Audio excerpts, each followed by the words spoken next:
Hello, everyone.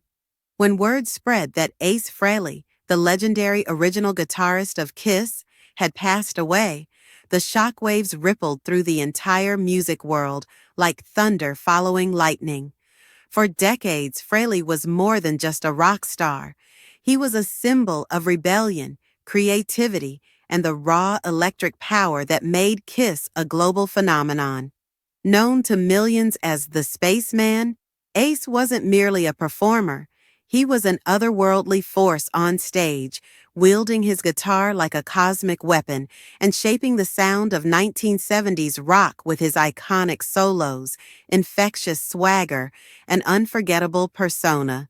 His passing marked the end of an era, but the outpouring of grief and love that followed revealed just how deeply his music had imprinted itself on generations.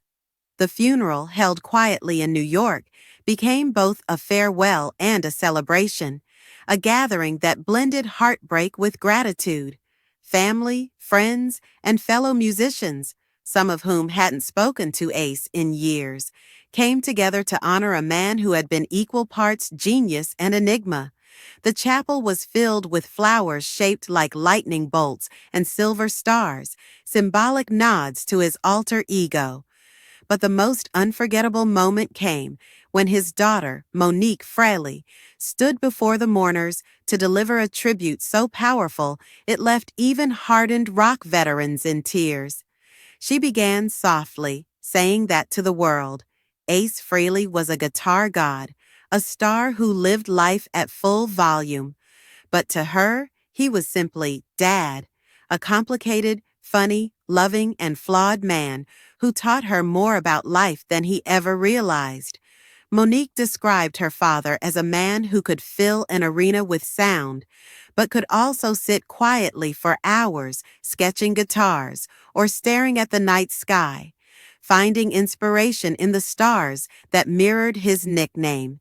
She recalled childhood memories, the smell of leather and cigarettes when he'd come home from tours, the way he'd hum riffs under his breath while making her breakfast, and the times when he'd promised to take her to the park as soon as I finished this new song.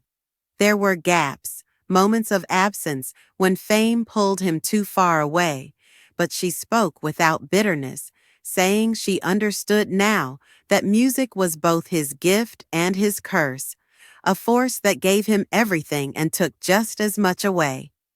The crowd listened as she revealed tender secrets about the man behind the mask, how he used to leave her handwritten notes shaped like stars, how he'd doodle her name on the back of tour set lists, and how he once told her, "When you miss me, look at the night sky. I'll be the loudest star." Her words stripped away the legend and exposed the human being beneath. The vulnerable, funny, sometimes lost soul who had battled addiction and fame, but never gave up trying to find peace. Monique didn't shy away from the truth. She spoke candidly about his struggles with alcohol and loneliness, saying he carried invisible wounds from years of touring and fame.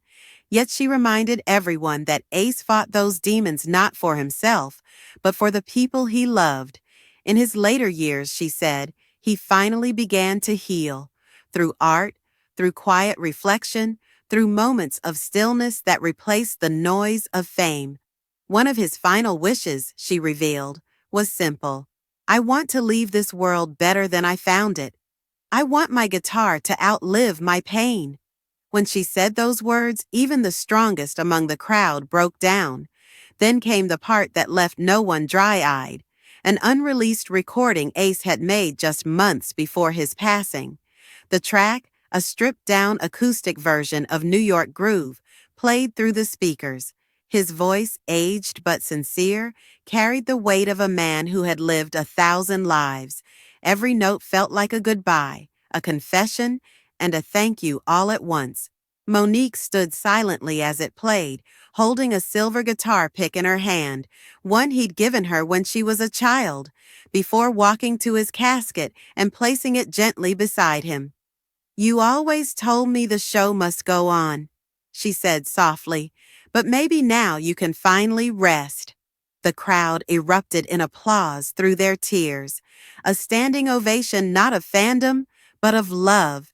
Former Kiss bandmates, including those who'd once feuded with him, stood together on the stage and performed one final rendition of Rock and Roll All Night, turning the funeral into something between a eulogy and a concert, a pure emotional send-off to a man who lived and died by the guitar.